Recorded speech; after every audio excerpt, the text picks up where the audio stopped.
basketball analysis with over 70 years combined experience. The Bob Ryan and Jeff Goodman podcast is brought to you by Prizepicks and the Gametime. Bob Ryan, Jeff Goodman, Tanguay along for the ride here. Brought to you by Prizepicks, the exclusive daily fantasy partner of the CLNS Media Network. Pick more, pick less with Prizepicks. Guys, let's get to it. Bob, you were there last night.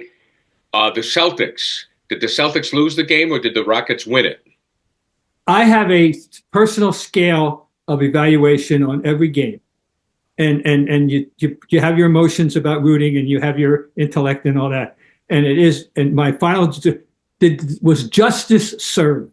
Did the team who deserved to win the game, if I'm a neutral, win the game? The answer is YES. Absolutely. The Rockets deserved to win the game. It would have been a very nice win for the Celtics, absent their people that they did not have, if they had pulled it off.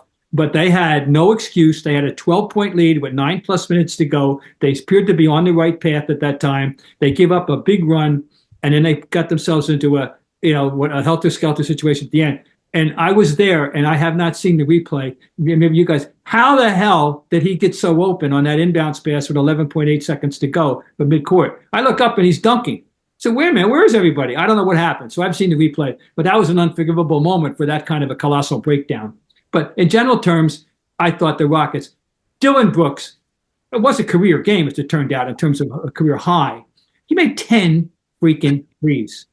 And some of them were contested more or less or in motion. It wasn't like he was getting his feet set, taking a deep breath, reciting the Bible, and then scoring. No, he was scoring on the move. He was from the right, from the left, everywhere.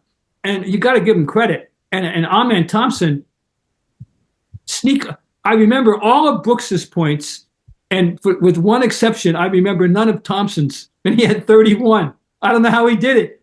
Yeah. I mean, the crazy thing, Bob, is that if I had told you that Jalen Green and Fred VanVleet would combine for 19 points and shoot 5 of 22 from the field, you would have said the Rockets have zero chance of beating the Celtics. Jalen Green was no factor whatsoever in the game. Nope. And Fred he had one that was timely, I remember, after the Celtics had in fact, he may, I don't know, but other than that, no, you're right, absolutely not. And Sengun wasn't very good. Sengun was, that's one of the things. He's good. He was good. One of the reasons I was looking forward to the game was I wanted to see what he was all about, and because he's putting up some good numbers, and he was inconsequential for the most part, frankly, and it was all about Brooks. I mean, Brooks, oh my God, how much shit did he talk? How much shit was he talking? Well, you can't tell from where we're sitting. If I was in my proper seat at midcourt the way I was when I learned the NBA 50 years ago, I would be able to. Hey, your proper seat was like as good as it gets back then. My kid, so some kid eating ice cream sitting in my seat now where I should be sitting, or all the media should be sitting. So, yeah, no, I don't know, but I know he must be talking something because you know how Porzingis dunked and then said something to him and got a tech, and then he missed the tech. I mean, that was a funny moment. The crowd just went crazy and uproariously delightful when Porzingis, did that, and it got even more happier when Brooks missed the free throw. But he must have been saying something. I know he's notorious for that. I understand that. Well, hey, Bob, I saw the game. I'm still not sure what happened with Cornette in that play. Yeah. I mean, just a complete breakdown altogether. Cornette would have been my player of the game for the Celtics. He played great. He did. All night long. And I've been touting him for a year. He's unheralded. He's a very nice quality backup. Good guy to have. Last night was Exhibit A. He deserved to win, but the Rockets deserved to win. Well, how much, Jeff, do you feel this is for Ime? Are the players doing this for Ime because of what happened in Boston? I mean, yeah, maybe a little extra motivation, but for the most part, I think this is how this team plays. That's the beauty of the Rockets, right? Like Dylan Brooks, whether you like him or don't, guy plays hard as shit. Fred VanVleet plays hard as shit. Like Amen Thompson, that's what he's known for. He and his brother. They're not the most skilled guys, but they're super athletic. They guard and they play hard as hell. So, they've got a culture there now.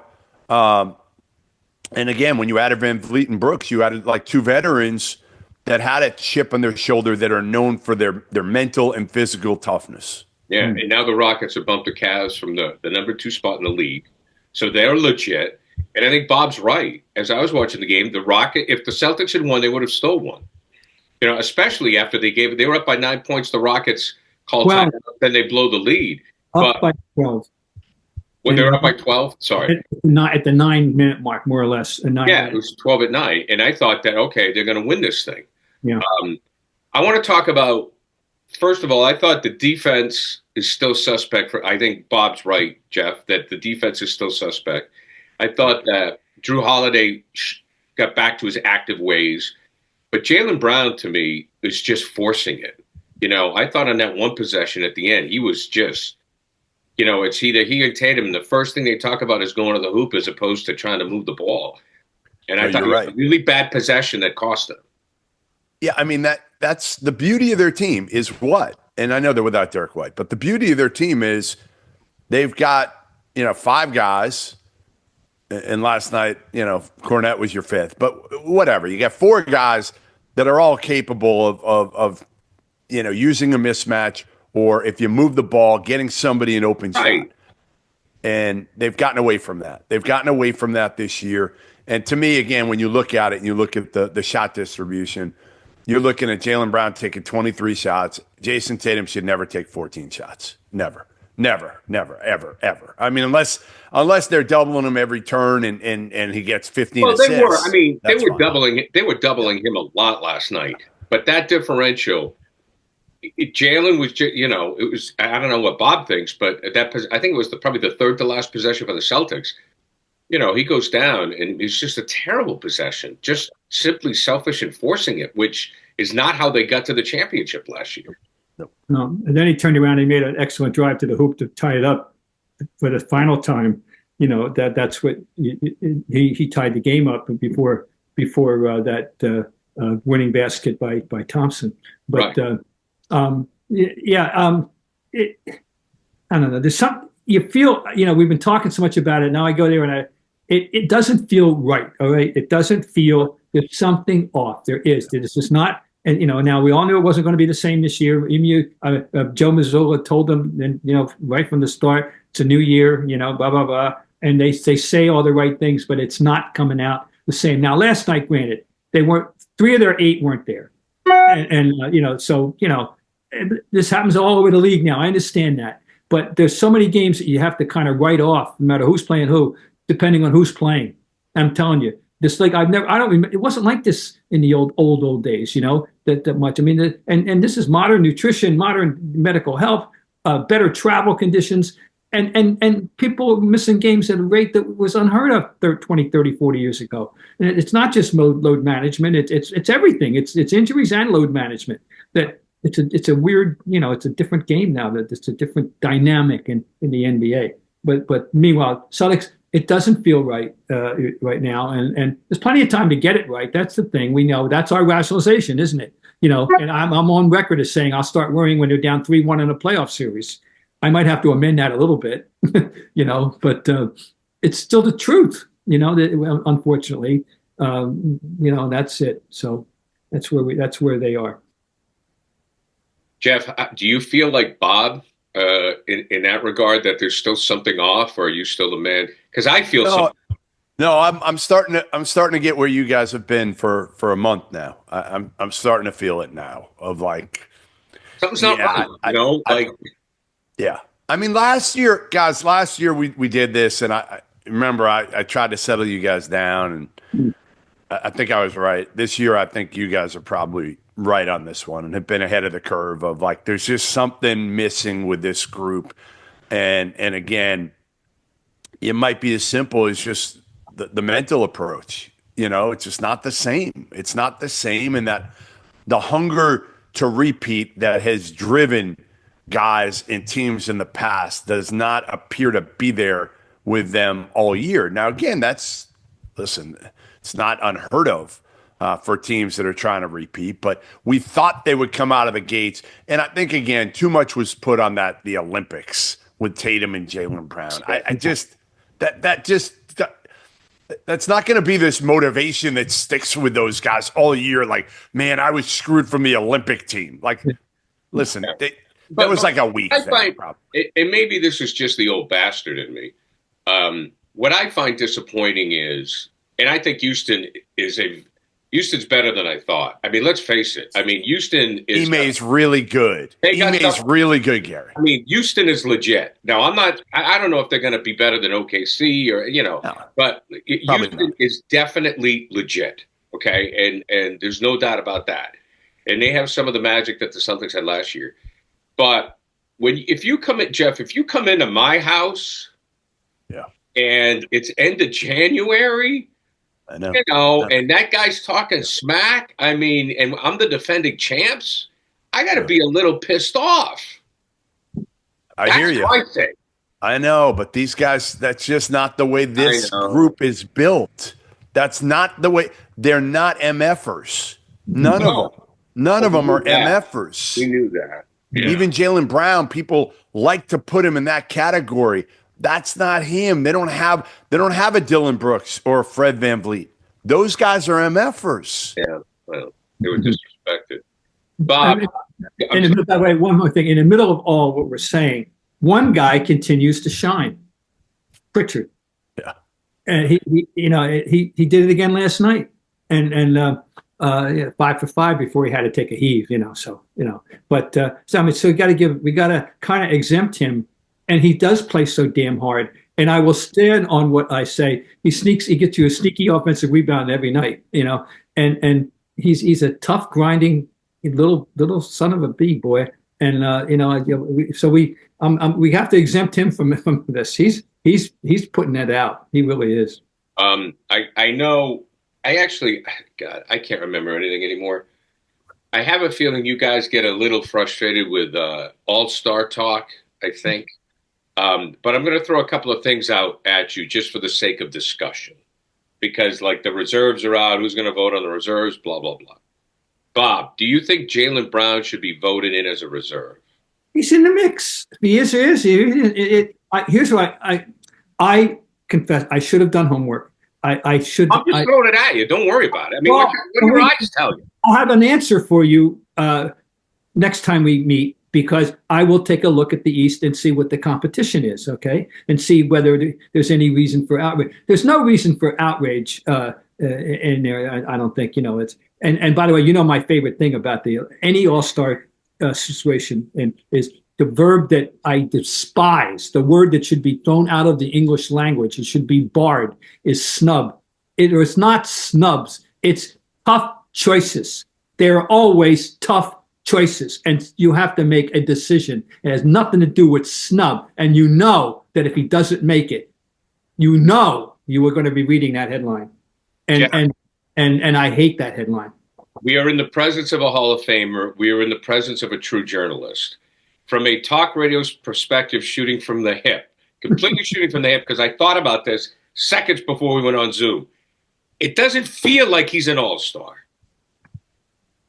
No, but again, some of it is the novelty, right? Like Evan Mobley's got to be on there. Kate Cunningham's got to be on there. Like those guys, and they're kind of new names. You want to see some, right? Like Jaylen Brown has not shot it well. This is actually how I thought Jaylen Brown would shoot it his whole career, to be honest. His assist numbers are up. He's just not scoring with the same efficiency he did last year. I think he's right there. I think he's probably kind of right on the verge. After last season, this is where I get disappointed as Joe fan. After last season, I want him to be a no-brainer. Like, oh, absolutely. Yeah. He's not. And that's what kind of bugs me, where after what we saw him do in the finals, he carried them, for God's sakes. Yeah. And then, that's not totally fair to Tatum, but now, I want to look, okay, so he doesn't make the top 5. All right, that's tough. But then you go, oh, well, no, Brown's on. And we're not saying that. And that kind of bugs me a little bit. I don't know. No, I mean, again, Kate Cunningham, Evan Mobley, Pascal Siakam, those are guys that I think need to be on ahead of him. And then you're talking about, a Darius Garland, a Damian Lillard, a Trae Young, those guys, and Jaylen Brown. So I don't think any of those are locks. Right. I think it's all kind of, okay, Trae Young puts up better numbers, but he doesn't guard a tree. Right. Jaylen is a much better defensive player, but obviously his offensive numbers are down, and the Celtics aren't dominating like people thought they would. They would dominate. Yeah, I That's part of it. That's a big part of it. There's no question part of it. Bob, I want to ask you. I think he'll get in, though. I do think he'll get in. I think so, too, because this definitely his name is. Yeah. I just thought he was at the point now where it's like kind of it's a lock. But yeah, Bob, I want to talk to you about the young man.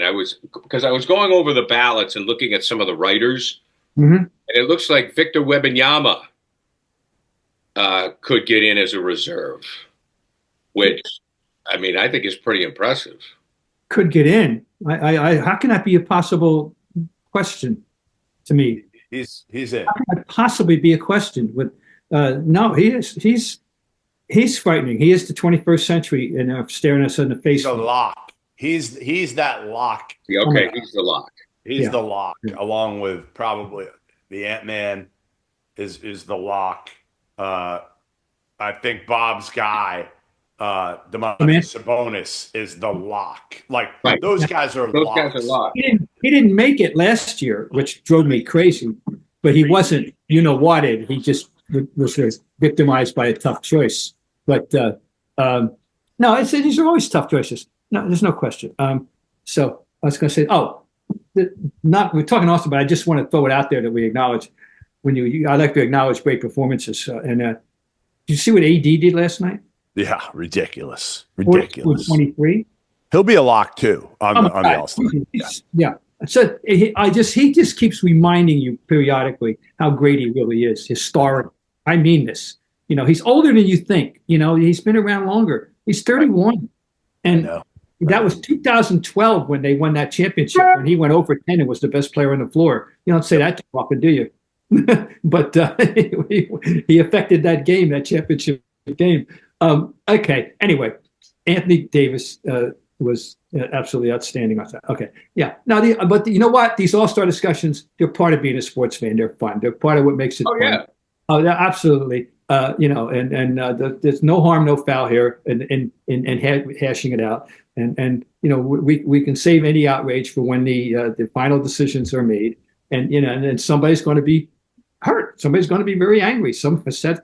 Why? Because there's a lot of damn good players out there. I'm sorry. I agree with you. And I think overall, the league, we've talked about the Europe invasion. I think that there is a greater, how do I want to say this? I don't want to say parity because that makes it sound mediocre, and that's not what I mean. Yeah. I do think there is a larger base of tremendous talent. Am I saying that right? I mean, there are more game changers. There are more game changers in the league. Well, I mean, we saw an example last night. Here's a guy's been around for a while. He's got, Brooks. I mean, he's been he's second team. He's known more for his mouth sometimes than he is for his talent. But damn it, he showed you last night he can play this game a little bit. That was just a dazzling performance in my mind. I mean, it really was. That's one of the best performances I've seen so far this year anywhere. How can you not say that? Yeah, you know what I'm saying? Trying to say. I mean, yeah, I guess you're probably right, but I think it's too the scoring numbers, are up at like an all-time high. So you've just got more guys that are capable, more guys that are skilled than we've ever seen before, because frankly, that's the way the game has gone, right? That every big man now, other than Steven Adams, can step out and wants to step out and shoot the three. So I think it's changed the dynamic of the NBA, where again, prior you had a lot of guys that were more role players, especially the bigs. And now even the bigs that should be role players are guys that can, step out and make 4 or 5 threes in a game. This topic bugs me because I'm such a fan of him as a player. But Butler, we have to continue. We should have some soap opera organ music. Who wants to go first on Butler? Jeff, you want to go first on Butler? Yeah, I'd love to. All right, so in full disclosure, I was pretty, like, I don't know if I was close with Jimmy Butler, but like I had a really good relationship with Jimmy Butler years ago when he was at Marquette. By the way, he walked out of practice. I buried the lead. He walked out of practice. Yeah, he was suspended again. Suspended without pay for an indefinite period of time. Obviously now the Miami Heat, Pat Riley, it's like a standoff with Jimmy Butler and Pat Riley. This was a guy that was extremely well-liked at Marquette and early on in his career when he was picked, I think, 30th by the Chicago Bulls, and nobody saw this coming. I think the problem with Jimmy, I think Jimmy's just all about Jimmy now. I think that's the problem ultimately. And wherever Jimmy's gone, there's been issues, right? In Chicago, didn't love Jimmy. Goes to Minnesota, they don't really love Jimmy. He goes to Philly, they don't really love Jimmy. Now in Miami, he's worn out his welcome there. Everywhere Jimmy Butler goes, he wears out his welcome because he's all about Jimmy. And again, hell of a player, plays hard, defends. You know what you're going to get out of him most of the time. But now, listen, this thing, it's a clash of egos.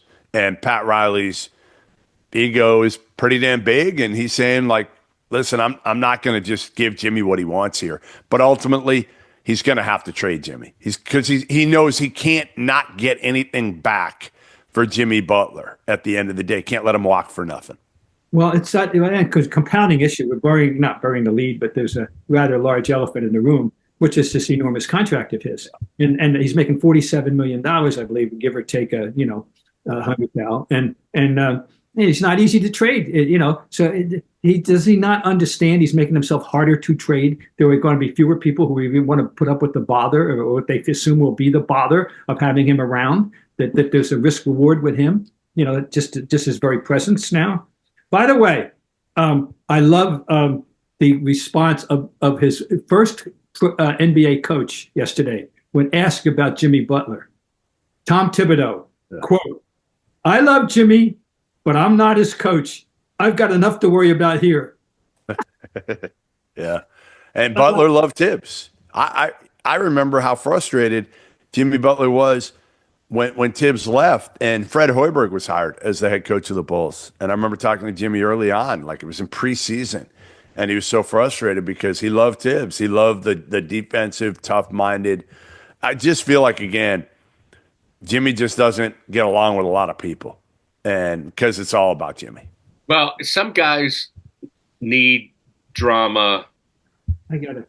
To motivate themselves, or whatever. But the problem, Bob, he's 35, man. I mean, he's not going to make big money anymore. Oh, he might.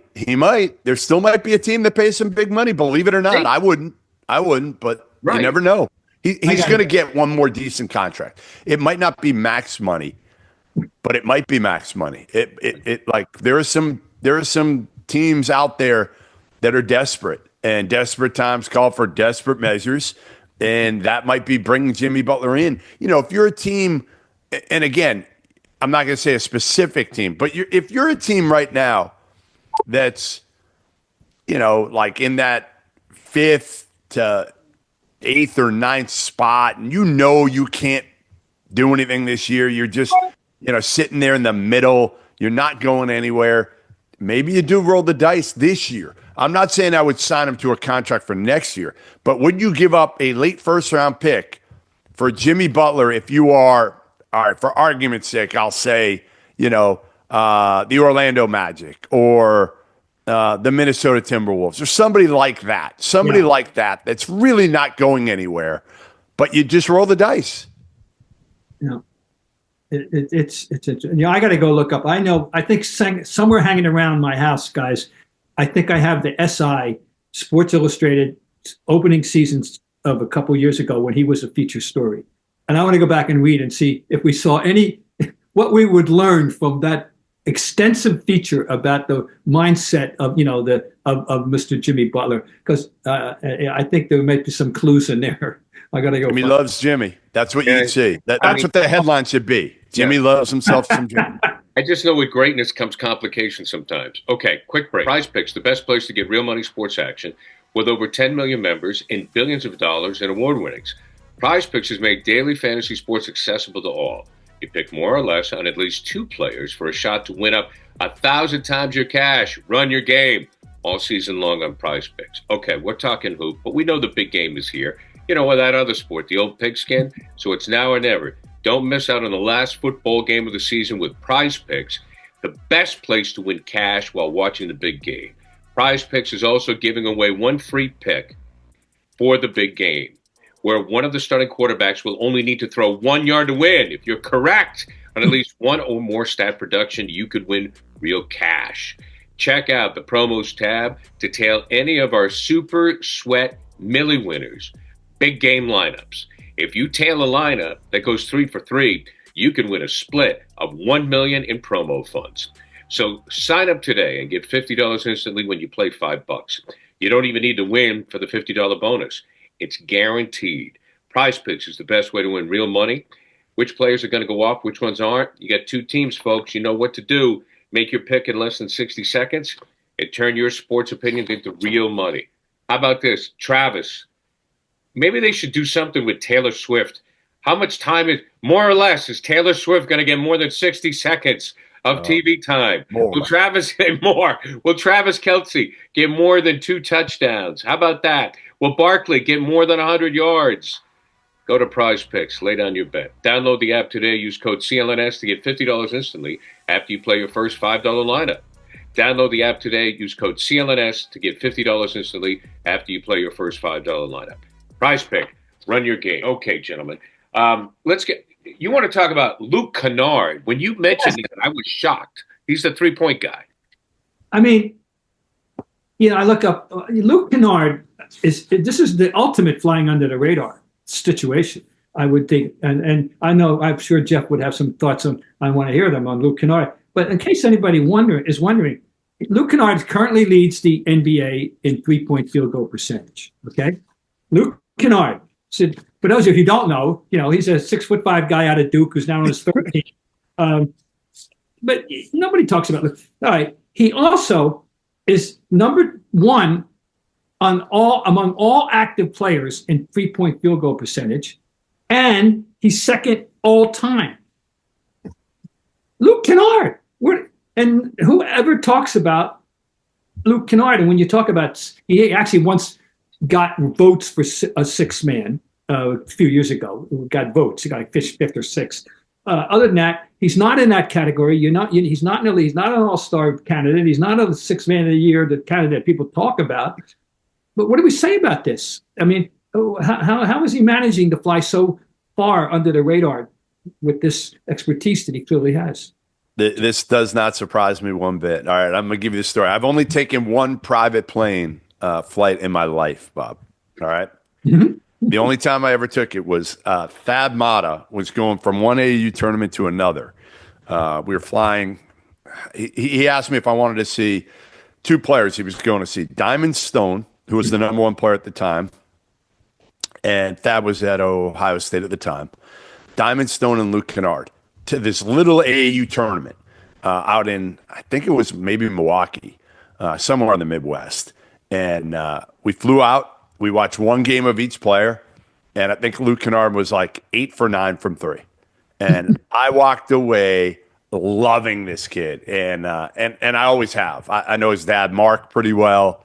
Played at Duke, and that's what he does. And you're right; he's kind of under the radar. But if you look at his numbers. His 3-point percentage since 2020, it's 45, 45, 45, 54, 45, 49%. Yeah. It's insane. I know, but no one ever, this is, we all talk about, who, the greatest shooter of all time. We talk about other guys, but this never gets talked about. He's an elite shooter, and he always has been. Always has been an elite shooter with size that just, again, can't ever, which is weird because, you look at J.J. Redick. I will say Luke Kennard is every bit as good a shooter, in my opinion, as J.J. Redick was, but he can't get to that level. He can't get to that level. The numbers show it. The numbers 3-point wise, he just can't do enough beyond that. But what did JJ do beyond shoot the hell out of it? Like not that much more in the NBA. So that's my little tidbit of the day. Is we a little salute to Luke Kennard. He needs some more love. That's all I know. And coming up, we will finish strong with a gentleman who's very popular with one of our co-hosts, Rick Pitino. But I'm telling you, if you want great tickets, download the Gametime app. Just get on your phone. You can't miss it. Big G on the app. You click it, and you get your Gametime picks because you've got your account all set up. You just set up for what you want. You want Boston tickets. You want Philly tickets. You're going someplace different. Say you're going to Des Moines. Look it up. It's as simple as that. Plus, you can look at the super deal, which is the best deal on the website on that particular day. And you get to look at the seat view before you buy it. So how about that? Let's test driving your seats. On-time ticket delivery, the lowest price guarantee, or Gametime will credit you 110% the difference. A Gametime ticket coverage, guaranteed to be delivered on time, or your purchase is covered with the most flexible customer service policy in the ticketing industry. Easiest way to buy tickets for concerts, too. Shows, comedy, not just hoop. Expand your horizons, folks. Try some theater. Go to the Gametime app. So download the Gametime app today, create an account, use code CLNS for $20 off your first purchase. Terms apply. Again, create an account and redeem code CLNS for $20 off. Download Gametime today. Last minute tickets, lowest price guaranteed. Okay, Rick Pitino. Who wants to go first? I'm not surprised Rick. Go ahead, Robert. I mean, I'm not surprised Pitino's a good college coach. Has he ever been a bad college coach? No, he is not. Love him or, forget about any. We're talking about the product on the floor now. Right? No doubt. No, I'm just saying. Well, we can have there's a whole other discussion about Rick Pitino, the guy. But Rick Pitino, the coach, is absolutely unquestionably one of the great handful of coaches in the history of college basketball. What he did in Boston is so funny because it's like he's expunged that from his record. You wouldn't even know he was ever here. In his element, he is phenomenal. St. John's, he's doing it again. They're 17-3. They're ranked, and they haven't been at this level for a long time. They're ranked. They're tied for first in the league. They're definitely on tournament bound. And this is what my friend, I think, as good a columnist as there is in America, Mike Vaccaro, in yesterday's New York Post, read about how they were the team that when you grew up in New York in those days, in the second days, that was your link to big time college basketball. It wasn't Manhattan, it wasn't Fordham, it wasn't Columbia, it wasn't LIU, it was St. John's, and that he is reviving that interest that they had fallen off. They've only been to the tournament since 1992, and when Louis was retired. I got the numbers here. Anyway, he's got numbers. It all stopped. Oh, here we go. 8 trips in the last 32 years, and only 3 since 2002. And they used to be going to the tournament every year. Well, guess what? They're going to the tournament this year, and Rick's doing it again. And Rick is 72. He's got a 3-year contract, and he does say that he's going to, what he's been saying for a long time, he's not guaranteeing he's coming back next year. He'll see how he feels. The quote I got here is, if I decide come April that it's for me, I want to say I've gotten every ounce of perspiration out of me that year. So I went out the way I came in with great enthusiasm. He's pumped life into that program. They're back in the Garden. They've averaged 14,000 people in their few trips for the Garden. You can bet that as the season goes on, the Big East tournament, is going to start focusing on them. Anyway, it's an interesting story, and I can verify, that what St. John's meant. I very much so. So, all right, Robert. All right, where are you going to be on Sunday, February 23rd? Do you have plans? Are you somewhere, Bob? No, I'm home right now. All right. You should. I will be flying in for it. That weekend, you should make it a Madison Square Garden weekend because Saturday is Duke, Illinois at the Garden. Sunday is UConn, St. John's. And by the way, Rick Pitino and Dan Hurley do not like each other at all right now. At the Garden. Back-to-back days at the Garden. You should book a hotel now, Bob, and go to the Garden in New York that weekend. Well, I got a logistical issue there. The problem I do have something going on the night of the 21st. Okay. So Okay. in Groton, Mass. So we'll have to figure it out. But thank you for the tip. I'll have to start. The heck of a weekend. I'll have to Because start. yeah, Rick Pitino he's made him relevant for the first time. And man, I mean, honestly, Ron Artest, I think it's like the first time they've been really relevant. I mean, again, they've had they had a year here or there with Steve Lavin. But for the most part, they haven't got the past. St. John's hasn't gotten, I think, past the first weekend since Ron Artest was there. Well, because we're going to have to see how they fare with NIL. Rick's saying it. He's not. He's never been one good at go asking for the money himself. He's hoping he needs help asking for the money. But anyway. He's got enough people in New York. He's got enough people in New York that he can get the money. He can get the money, and there are enough hungry fans. Yeah. Well, the guy Rapoli is a big New York, is a big St. John's guy. Rapoli is the horse racing guy. So like, trust me, Rick can get money, has gotten money. What Rick doesn't have, Bob, what Rick doesn't have right now is shooting. So they're going to be capped out at how far they can go. This team cannot shoot a lick, but they are so athletic and they guard and they play hard. They're just a little bit capped out, I think, in how. But if they can make it to the second weekend, they'd be thrilled. Yeah, you can't read a story about them without reference to their lack of 3-point shooting. That's a fact. It's a fact. By the way, you mentioned horses, as we well know. If anybody's plugged, Rick is very well plugged into the horse racing world. And no question, I'm sure he knows a few sleeves he can tug to extract a few bucks for his program. So we'll see. I think you'll be fine. Gentlemen, until next week, Bob Ryan, Jeff Goodman, Gary Tanguay along for the ride, brought to you by Prizepicks, the exclusive daily fantasy partner of the CLNS Media Network. Pick more, pick less with Prizepicks.